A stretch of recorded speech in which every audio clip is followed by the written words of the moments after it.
Hi, Brianna. Thank you so much for joining us today. Hi, Ashley and Cam. Thank you. It's a pleasure to be here. Could you start off by just telling us a little bit about yourself? Absolutely. Well, my name is Bryanna Fox. I'm a professor at the University of South Florida in Tampa. I was an FBI special agent where I worked in the Las Vegas field office, and I was a research fellow in the FBI's behavioral science unit in Quantico. So cool. So This is cool. exciting. All of that is just like speaking our language. Absolutely. I know. I told you, looking at your merch, I knew I was at home. I was with my peeps. Well, I think we sent you a couple stickers. So Oh, watch out. fabulous. Oh, yes. Yeah, watch out for those in the box. I'm so excited. Oh, and now I'm sure once I start, showing my stickers I'll put your stickers on my office door when we're back in our offices. Yeah, all my students will love that. They're going to be Gosh. here too. I'm like honored. I'm like, stop it. Thank you. But it's a pleasure to be here. So much as well for you, for us. So could you maybe just tell us a little bit about your experience in the BSU and, being a special agent, which just sounds like the Absolutely. coolest thing ever. So I guess because I've, lived it and been in it for so long, you sort of forget sometimes just how cool it was. But not that long ago, I turned on Silence of the Lambs, which I probably haven't watched in 10 years. And you know the opening scene where Clarice is walking into the BSU and gets in that elevator? I took that elevator to work every day. I mean, it's real. It looks exactly like that. So it was a little bit of a wow, I can't believe I actually did that kind of a moment, which doesn't happen that often in life, but I was there. So we were in the FBI Academy in Quantico. The BSU really is down in the basement, as they used to say. It was 60 feet below the ground, which was 10 times deeper than the dead. That was what they used to always say, 10 times deeper than the dead. And yeah, I worked with an amazing team of people who ranged from scholars, academics. John Jarvis was the person who hired me, and he has a PhD. He was a criminologist, he's their chief criminologist. But there are other people in that unit that have decades of experience as FBI special agents, as homicide investigators. They are psychologists. There was one woman who spoke like 15 different languages. So they were just an incredible group of people all in one unit buried below ground. I will say this though, in all the places I've worked, the BSU and the FBI, and now my current position, I always end up in these like cinder block rooms with no windows and light. I think that's where they always stuff us to keep us, because we're the goofy ones that sit around talking about serial killers, so we can't mingle with the rest of society with the nice offices and whatnot. You guys are the misfits in the basement, like Exactly. talking about weird stuff that everybody else is like, I don't know. But then I think like you said, Silence of the Lambs and then Mindhunter like really popularized the misfits. Now everybody wants a piece of you guys. Exactly. I always tell my students, yeah, that's one thing I get constantly asked about and emails about, and um, it's certainly popularized now. Although I think I still will talk about things, and it's so normalized for me, and I always have to remember to like read the room and see like, oh, okay, talking about you know having sex with a decapitated skull is probably a little too far for this audience. We should probably like scale it back. Can't go that far. Not for us. Okay, we'll go all the way. We'll lean in. Yeah. Cam, you want to jump in? I know you've got Well, a ton of questions. like I'm always like a little. I have like my formalized questions. Like sometimes the small talk is like weird, but yeah. I mean, I was just thinking like, what are some of the specifics? I mean, if you could talk a little bit about um maybe like some of the most interesting cases you've worked on. I know we're going to go into Ed Kemper, but like, and we're really excited to do that, but just in general, what drew you to the field and like what's been some of the most interesting things that you've gotten to dig into? Well, for me, what drew me to the field was trying to get a better understanding of why people do what they do. So I was Mhm. always interested in psychology, and I think understanding human behavior in general is one of the biggest mysteries. We could put people on the moon. I think we'll have people on Mars before we have a better understanding of what makes people tick, you know? And when you take it into a criminal population, it's just even more, difficult to try to understand why Mhm. people do what they do. And Mhm. then take it into this extreme criminal population, Mhm. serial killers, terrorists, mass shooters. That is a group where you really you have to sit there and think, imagine doing the acts that they've done. Like, what could possibly have happened in your life? What could possibly be going on in your head to Mhm. lead you to do something that these people have done? Yeah, actually, that's like a really interesting segue because I saw a brief summary of an article and I think it was Science Direct about this phrase SVC. Yeah. And I was wondering, I think like everyone would be really interested to hear that. That's a term that was new for me. And it, yeah. So if you could just elaborate on that. Yeah, that was one of the articles. A study that I'd done in 2015 was looking at serious violent and chronic offenders, which is Yeah. pretty much the trifecta of everything bad. You're committing the worst crimes, violent crimes, and chronically. Hmm. So truly the worst of the worst offenders. Hmm. And trying to understand and identify risk factors that can help us identify this group, because really once it's happened, right, then all of those serious violent and chronic offenses already occurred, which means you have a string of victims in their wake, and Hmm. we want to prevent that. Hmm. It's bad for the victims, it's bad for the community, and frankly nobody grows up and says, I want to be a serial killer, or I want to be on death row, or I want to go and spend the rest of my life in prison. So it's good for the person too. If we can intervene and prevent them from becoming that, then obviously it's a win-win-win for everybody. And like, it's so interesting. It seems logical to say like the more serious offenses that happen to a child in their younger years, like have a cumulative effect. This isn't like people don't act out in a vacuum, so to speak. Like there is a cause and effect and a reason. So I mean, it made a lot of sense to me, but it feels like sometimes, I mean, is that widely accepted, or is that something that's being digested, or I, I can. It's just short of a hot take, I would say. So yeah. it's not quietly, I wouldn't say widely accepted, because there's so many debates about why people do this. Some people say it's childhood trauma and Mhm. responses to adversity in your early years. Some people say it's all your peers. You are socialized to act a certain way. Some people say it's more innate, that you're born with certain personality traits or tendencies.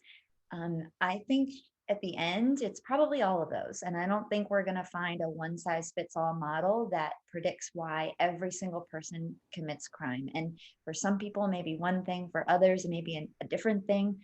But I also think that there's different levels. So, somebody, for instance, who is naturally lower on affect or empathy, that would be facilitating far more serious or heinous crimes, because if they don't feel empathy to the same level that I do, Mhm. that allows them to do things that are more heinous than I would. So you could imagine that those types of people could gravitate easily to more serious crimes versus a kid who, a teenager who's around their buddies, maybe their friends are modeling behavior, but it's just underage drinking or smoking pot. It's not the lack of empathy facilitating these really serious offenses. Mhm. Mhm. Yeah.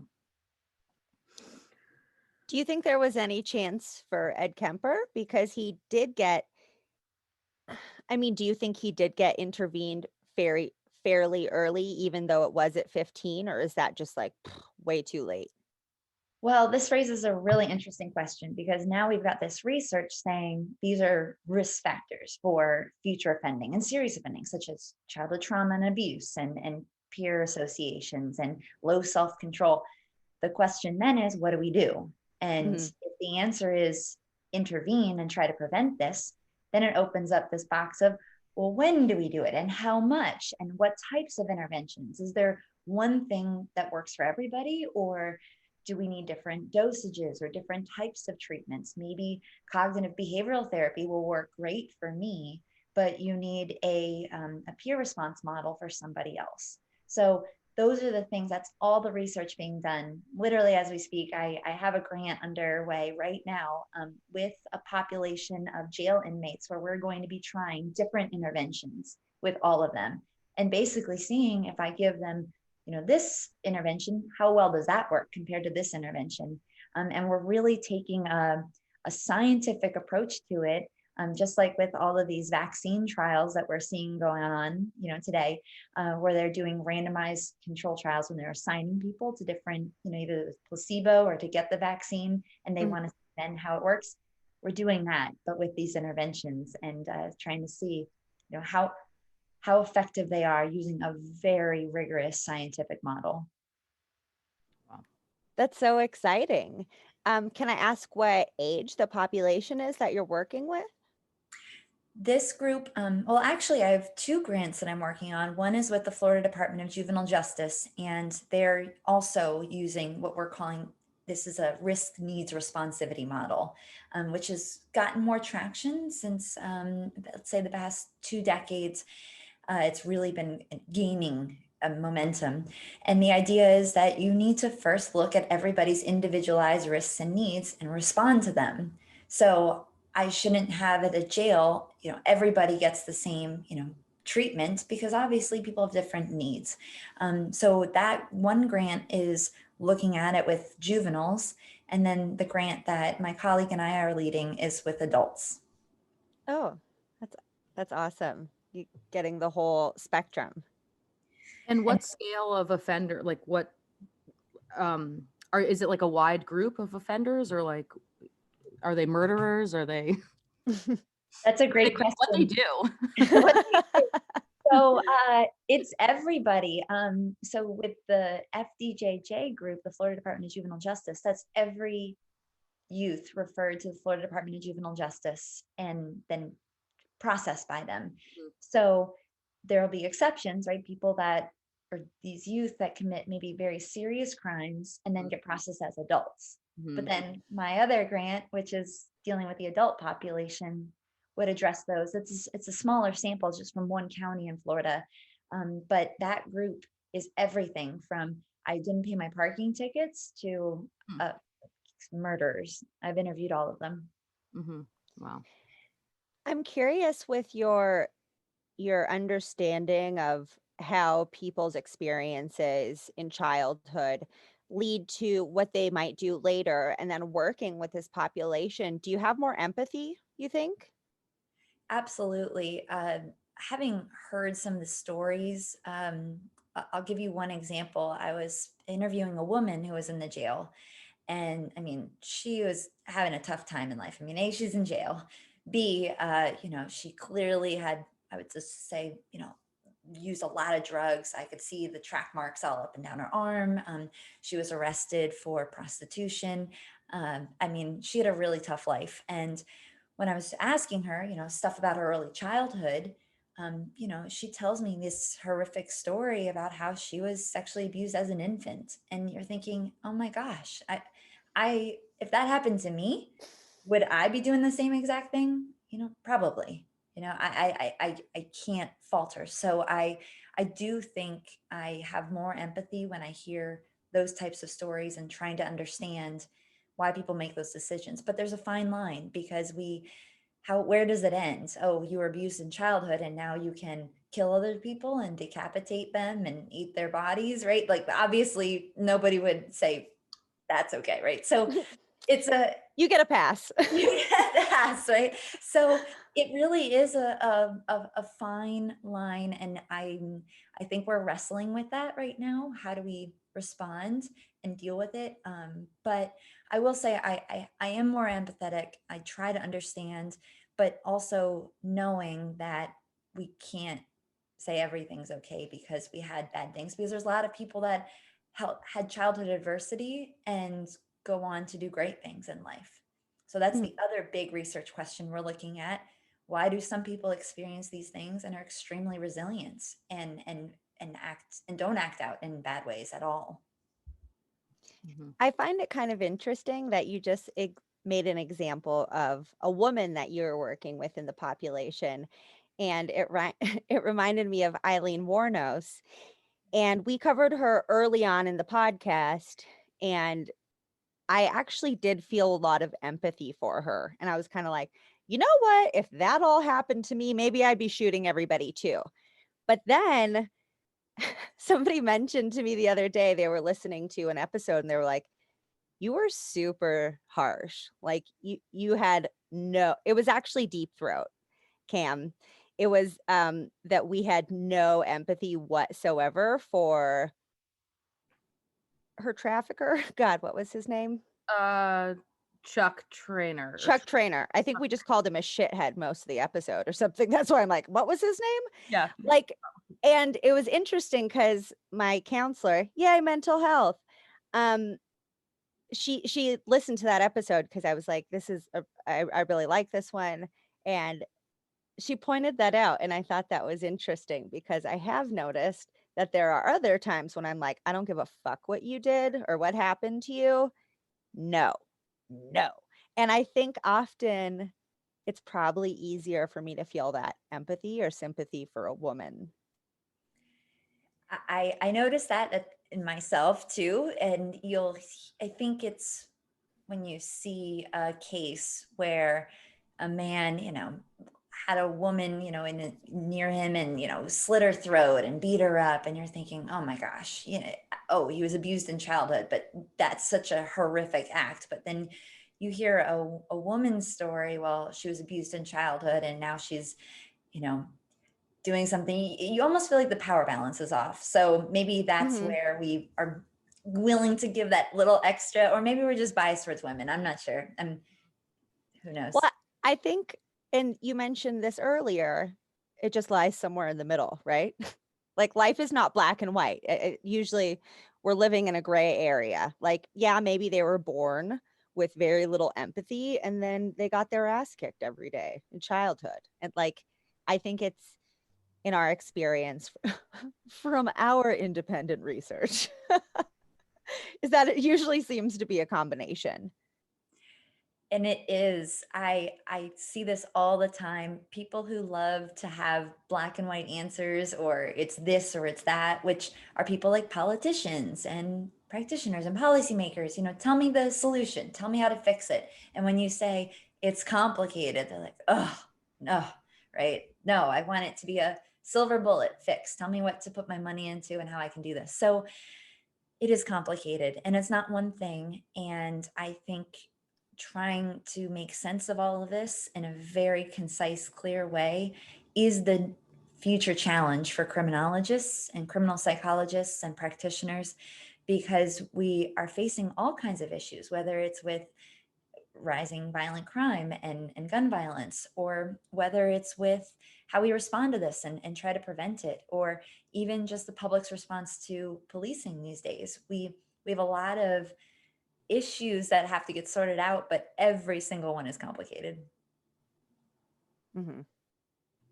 Is there a conversation happening within the field that speaks to maybe the need, I'm not sure, but I have been, paying attention in 2020 for a more distinct response, like with mental health professionals versus police officers? Like, is that something that's being discussed right now?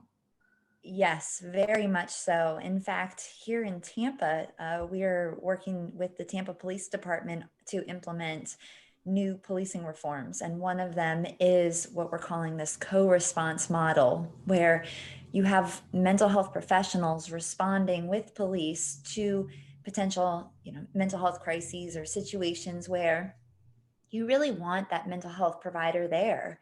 That's what that person needs. They're in a moment of crisis. Mm. And I think that's being more widely accepted and acknowledged across the country.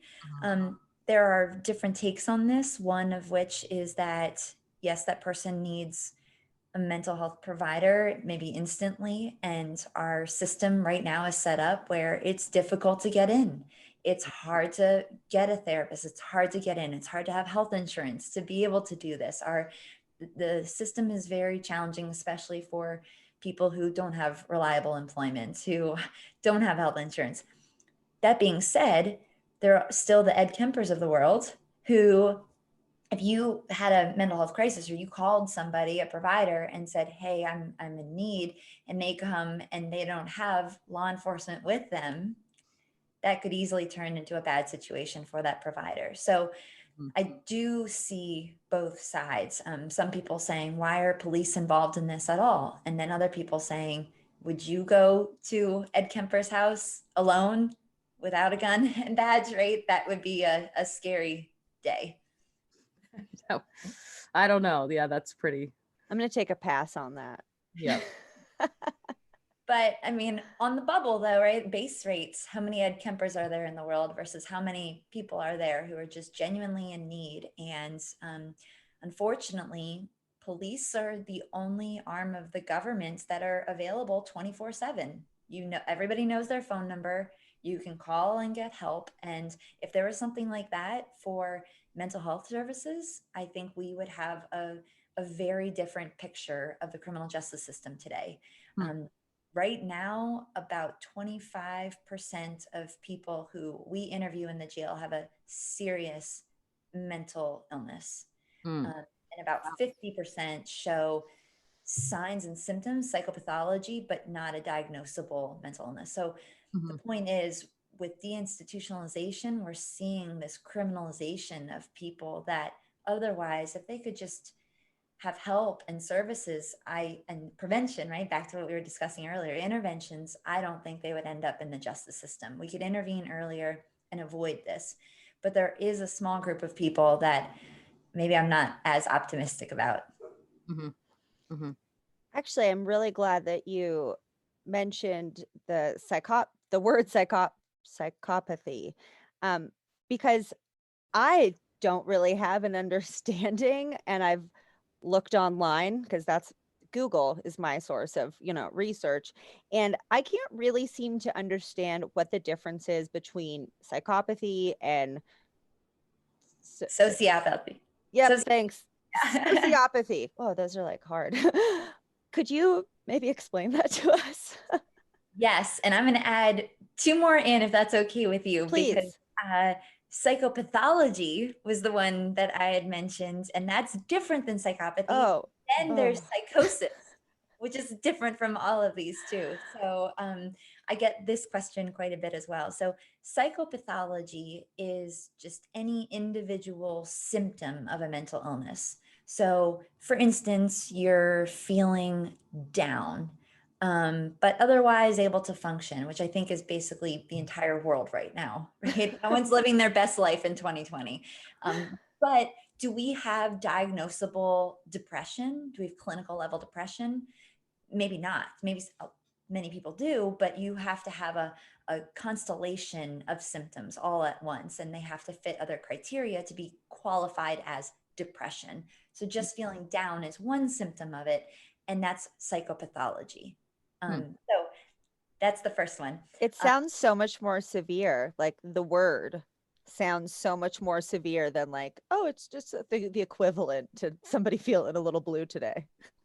You're exactly. And this is something that we are discussing in the field because we want to get rid of stigma and this, pathologizing of, oh, I feel down today. Yeah, there's a pandemic and, we're having stresses. And even if, let's say, you're feeling anxious, well, is it in response to your environment or is it not? Those are all the things that we've taken into consideration. But individually, yeah, those are the symptomology of mental health issues.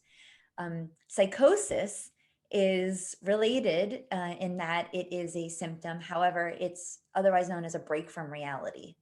So if somebody has difficulty knowing whether they're in reality or in a world where they're maybe having hallucinations or delusions, that's called psychosis. And everybody thinks that serial killers are psychotic, right? How many times have you heard that? But interestingly, very, very few have ever been shown to have psychosis. And in terms of the broader mental illness that psychosis is part of, that's schizophrenia, even fewer actually qualify for schizophrenia. That's I don't remember his name, but the guy that like chopped somebody's head off with a machete and then ate it or something on a Greyhound bus, I think in Canada, right? And he's not in jail now because he was off his meds and like not at all a part of reality. Am I saying that story right? You look like you know. Yes, you absolutely are. And that's related to insanity, which is a whole other line. You guys should take my forensic psychology class. Oh my gosh, is it online? Can I can I like can Wait, we drop in? I have a confession to make. I actually like started Googling things about your field this morning, and then like an ad popped up for like get your master's degree in criminal psychology. And I like totally went down the rabbit hole at like 6 a.m. I was like, I'm gonna do it. I'm moving to Tampa. I totally like just went there. Yeah. We're doing, I think, the Spark Notes version right now. So yeah. I mean, if you want to drop us a Zoom link, I mean, I'm not gonna be mad. Let's turn this these pandemic negatives into positives, right? Yeah. So a psychopath is not many different. That's a whole nother thing. Whole different ball of wax. That's too much. That's too many. It's confusing. But please elaborate. So psychopathy is actually not a mental illness or disorder. You will not find it anywhere in the DSM, which is like the Bible of all types of mental health issues used by practitioners pretty much worldwide, but out across the US for sure. So what is it? Psychopathy is a constellation of personality traits and behaviors that represent antisocial tendencies. So there are things like superficial charm and glibness, grandiosity, narcissism, impulsivity, and this, just general antisocial behavior like being irresponsible, not accepting responsibility for your actions, just bucking societal norms and being like, I follow my own rules. I don't really care what the law says. So there's actually the psychopathy checklist, otherwise known as the psychopath test. And there's 20 items. And based upon those 20 items, I could score somebody out and see how psychopathic they are. And that's where I get confused of what's the difference between a psychopath and a sociopath. Great question. So sociopathy is an older term. It's not really used in the field anymore, predominantly because it's just one element. It's the interpersonal aspect of psychopathy, but that's actually been shown to be some of the least predictive in terms of future offending. It kind of makes sense that if you are, bucking societal norms, or if you are, you have difficulty interacting with other people, that you probably are not, the life of the party and everybody's, friend. People tend not to want to associate with these people because they tend to be, manipulative, and, they really are draining on other people, and they tend to, just be out for themselves. But it's the interpersonal, in terms of, the way that I respond to people, the more personality-based measures that really define psychopathy. Things like pathological lying, that grandiosity, and lack of empathy. Those are the things that, even if I was in a vacuum and it was just me by myself and I wasn't around other people, I would still be that way. And those are the things that are actually the hallmarks of psychopathy, but not represented in sociopathy as a construct. Huh. Your faces make it look like you don't. I did not do a great job. My students would say I did not do a good job of explaining that. No, wait, no. I think I get confused really easily. Like it takes me a long time to, like, it's not you, it's me. I kept thinking about this. So I was a philosophy major before I was a journalism major back in school. And my teacher was like doing this test on the students, and he was giving this like scenario about if there was a traffic jam, would you be the one who follows the rules and like stays in line, or are you going to be the one who like goes around? And I was like one of the only people who raised my hand as like the person who would just go around and like basically fuck everybody else. And I got a little nervous when you talked about like breaking the rules and like not caring. I like instantly thought back to that day when I was like, whatever. Fuck you guys. So maybe you're I so right. That's why sociopathy is a little bit less in vogue these days, because how many of us, especially our, I'd love to say I'm in your age category. Hopefully I am, but I'm in our. You look like you are 30 to 35, that range. Thank you. I appreciate that. Moisturize, right? That's my life. That's what I need to do. I don't want to. I like don't want to look at your skin next to mine now that you mentioned moisturizer. Let me back up from the camera a little bit. Totally right. I'm like, yeah. Hello. Okay. So sociopathy is kind of under the umbrella of psychopathy. It's just like one part of it, and that's all under the umbrella of antisocial personality disorder, kind of. Is that right? Or now am I making things up? I feel like I read that somewhere. Is that a totally different thing? Antisocial personality disorder is a totally different thing, but Perfect. we'll add that one into the mix too. So antisocial personality disorder is related to psychopathy. You can almost think of it as the middle ground between sociopathy and psychopathy. So if we're on a continuum, you've got psychopathy as the most severe, and then antisocial personality in the middle, and then sociopathy would be at the farther end. ASPD is actually in the DSM. So this was the bone they threw to these people who were like, psychopathy is real. We know this is a real thing. People really have this. And a lot of the psychologists at the time were like, I don't know about that. This seems a little weird. So they threw this to them and said, all right, we'll give you this thing where it's a personality disorder versus a mental health disorder. So there's some different, things that come along with that, but it is constituted from this general disregard for societal norms, behaviors that are, just difficult to, have good societal function. And there's certain personality traits that do encompass that, lack of affect and glibness, superficial charm that are in ASPD, but it's not quite as severe as psychopathy. And would a lack of empathy kind of be at the root of all of these?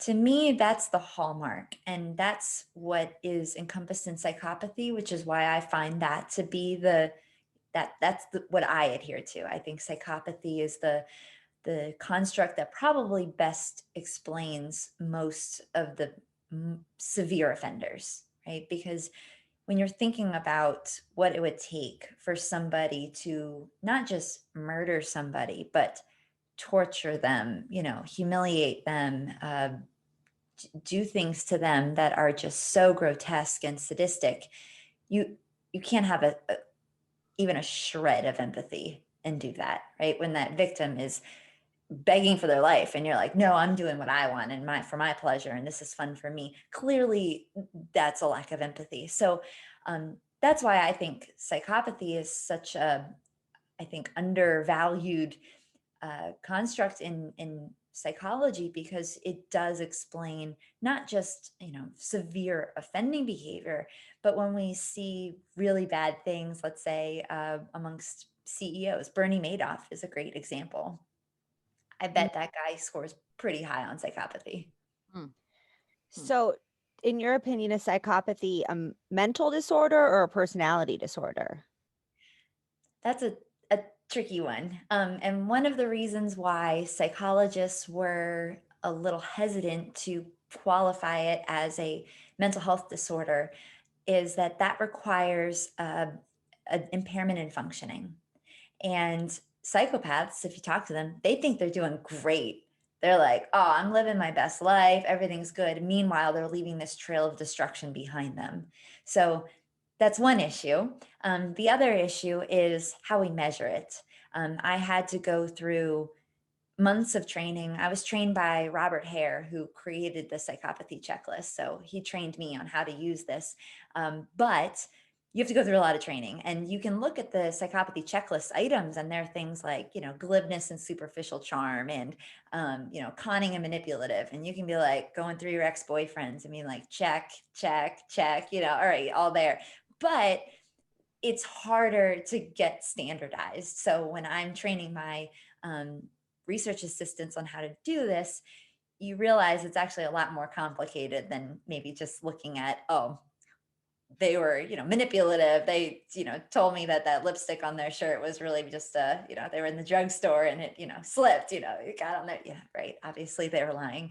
So we just spend a lot of time defining these things and trying to measure them. And psychologists that want to create something as a mental health disorder want it to be very well defined and very easy to identify. So they're just not comfortable with psychopathy as a mental health disorder. Gotcha. I have one question that is like, I just need to definitely get this as well. What's the difference between criminal profiling and forensic psychology? And maybe something else that I'm leaving out. Fantastic question. Oh, good. Forensic psychology is the broad umbrella for every single thing that involves psychology and the legal and criminal justice system. So it is jury decision making, trying to understand, why do jurors that have beards, why are they more lenient than the clean shaven jurors? Or it's police questioning, interrogations, and interviewing. How can we use psychology to get better, information out of people? It is trying to help police catch offenders. It is trying to understand how best to rehabilitate people in the criminal justice system and corrections. So all of that, which I think is all incredibly interesting, that's the broader area of forensic psychology. Offender profiling is one small area within it where we just use psychology, criminology, and some other fields to try to understand from crime scene behaviors alone the type of person that committed the crime. Cool. So should Kim, we you want to wrap it up? Yeah, let's. Yeah. I mean, we've got about 15 minutes left. We don't want to take too much of your time. We could talk to you literally all day. Yeah, let's talk a little bit about Ed Kemper. Cam, go for it. Oh, I'm gonna start. Well, I don't know. Okay, first of all, I can say that I think that I was like, when we did approach the case, I think that when I do hear Ed Kemper talk, I personally had a lot of empathy in hearing his stories, and I do think that there was something, and maybe you can speak on this far better than I can. So, but I did think that there was just something about the emotional intelligence that he seemed to employ when he was younger, coupled with the things that happened to him, that kind of made him stand out to me. And I don't know, is he somebody who, I mean, then again, I don't know, you can speak on it, but like you guys, or not you guys, but like mental health professionals and like profilers and all these things did intervene. So what went wrong with Ed? Wow. How much time do we have? Sorry. Yeah.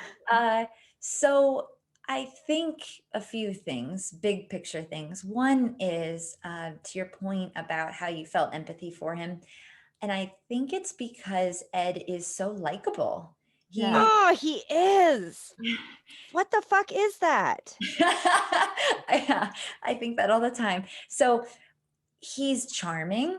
He's easy to talk to. He's intelligent. He can hold conversations. He's, superficially thoughtful. Like, hey, how are you Mhm. doing? Would you like me to get you a sandwich? Do you need some more coffee? Right? The kind of guy you'd want to sit there and just like chat with, right? And I've been on death row. I've been to maximum security prisons. I've been to jails, and I got to tell you, the people that scare me the most these days are not the ones with like, they're screaming at you and they're nasty and they're like, fuck you and, yelling at me. The ones that scare me the most are the ones who are like, how are you today, Dr. Fox? Mhm.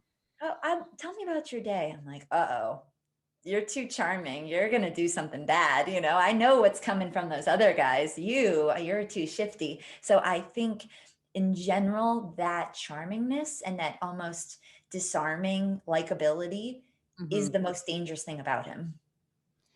And makes him the most effective predator, maybe. He Exactly. said a few times in interviews about certain things, like guilt or remorse or empathy he had felt. And I was like, I found myself getting tricked, I was like you said, he's likable. I was like, I mean, he feels bad. My friend texts me too, my best friend Greer, who's a patron. Hi, Greer. She, she, she had the same response as Cam. She's like, I've been watching Ed Kemper interviews all day. And I got to say, like, I think that maybe he knows that he did something really terrible, but like feels some sort of way about it. I don't know. I feel like he tricked us. He tricked us, right?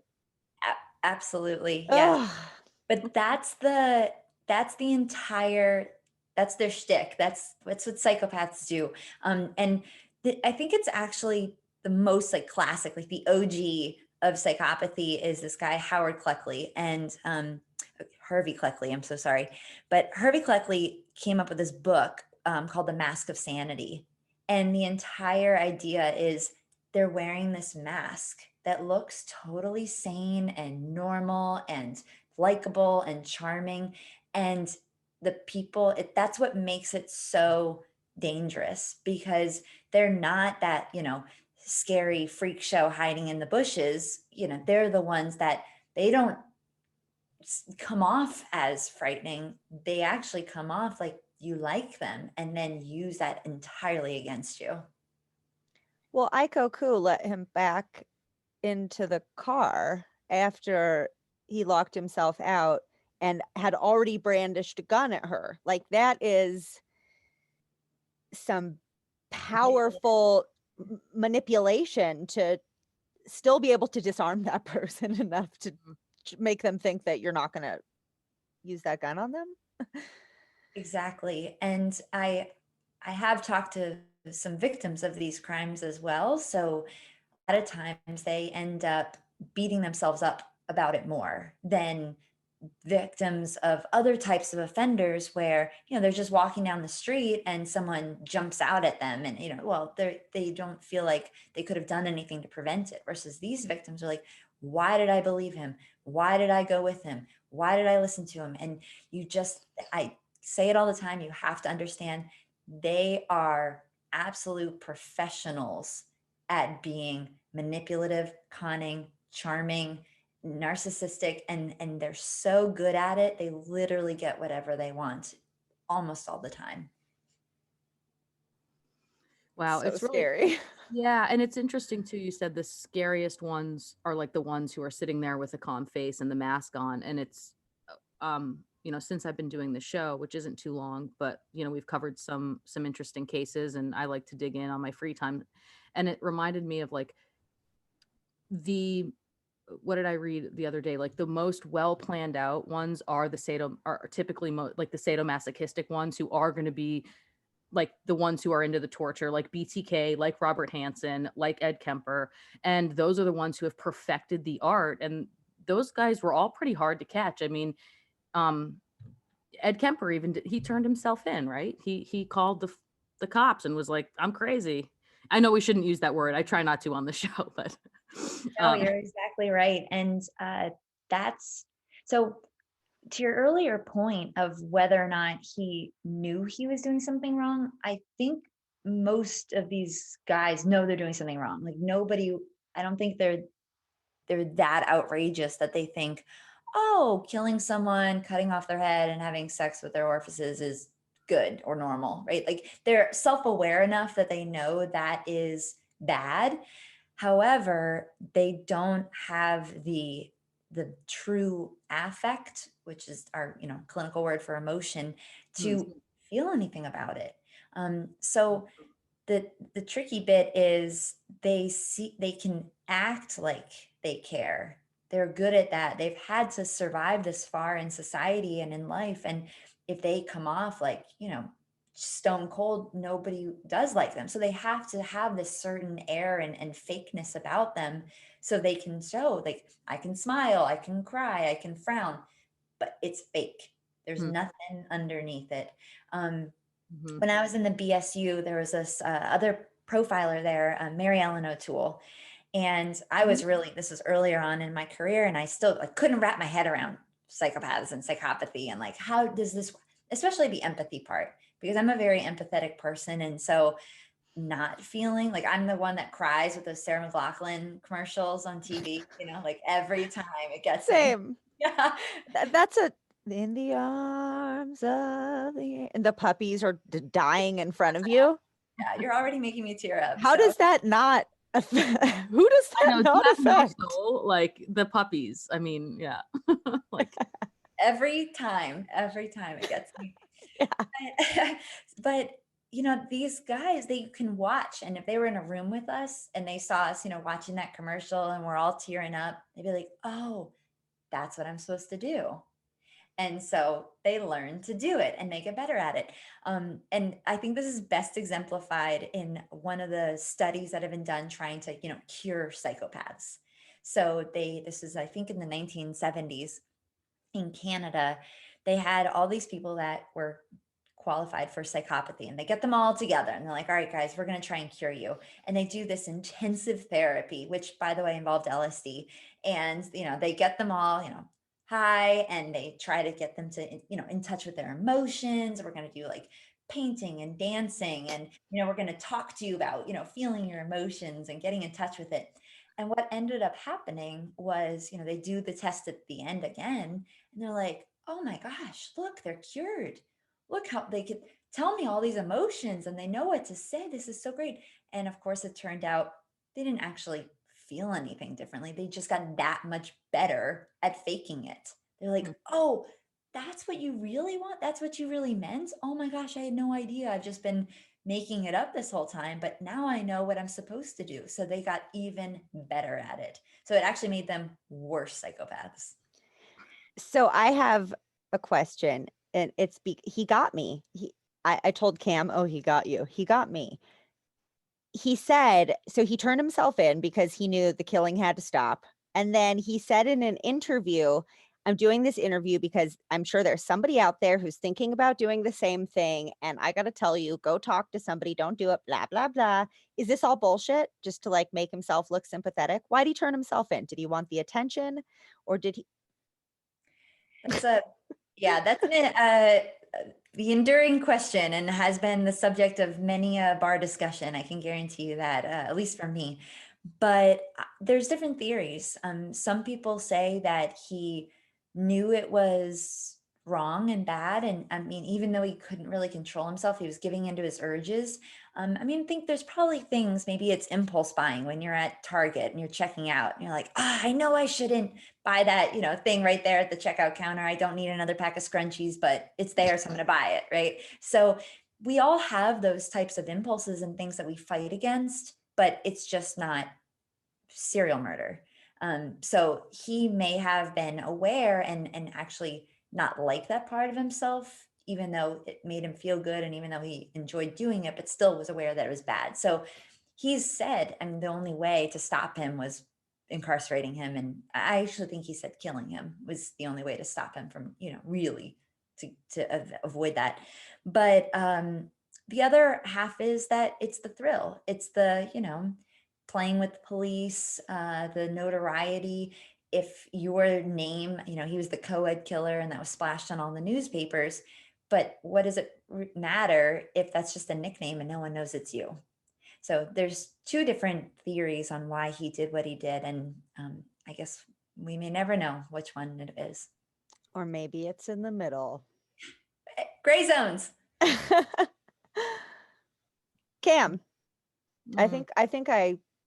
think I like got out the things that I was dying to ask. Do you have something you want to wrap it up with?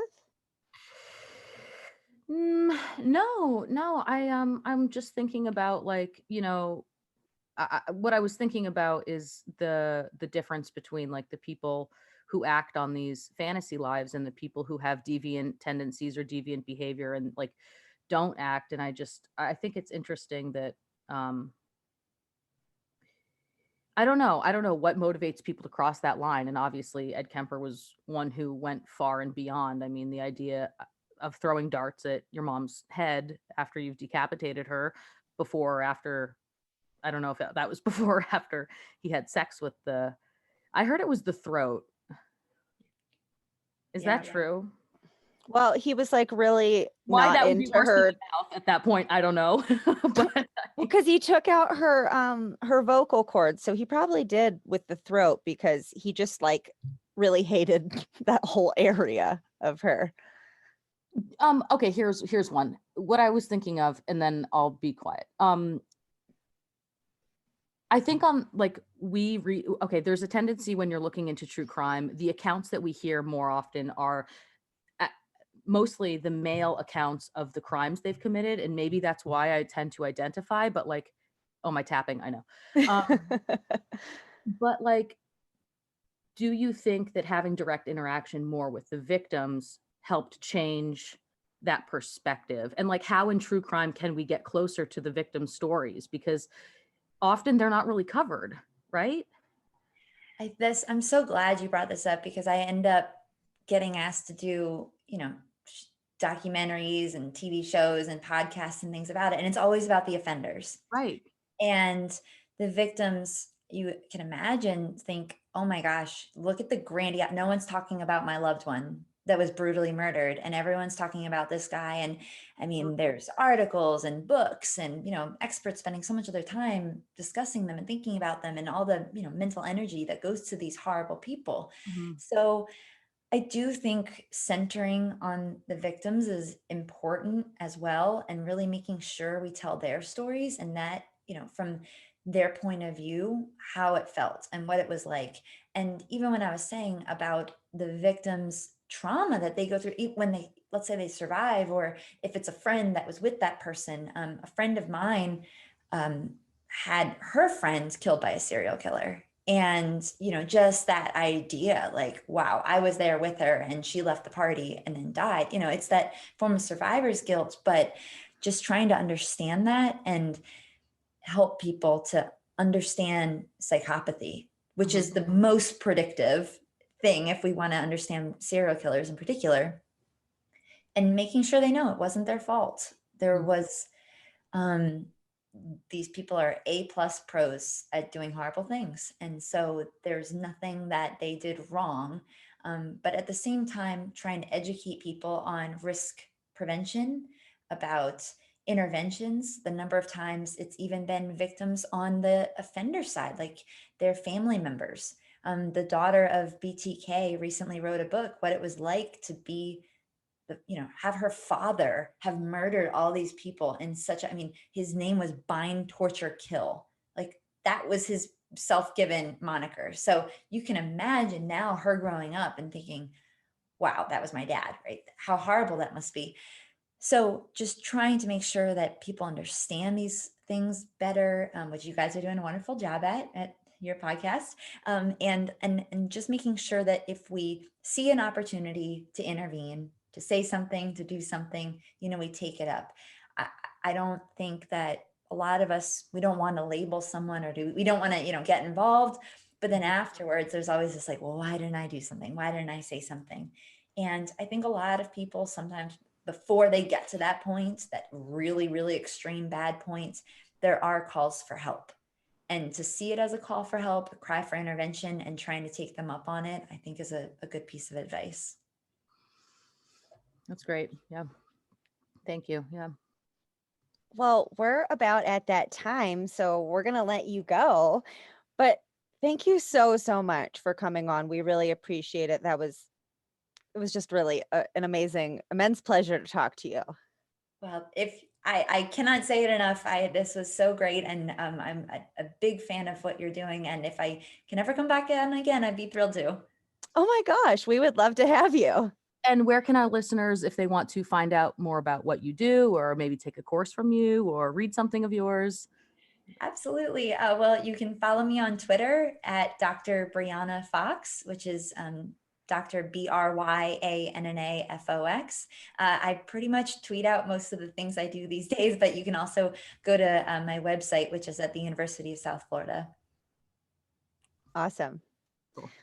Well, thanks again so much, Bryanna. And to all of our listeners, thanks for tuning in. And remember, it's not a cult, it's just a podcast. But really, it's a cult. Okay, bye, everyone.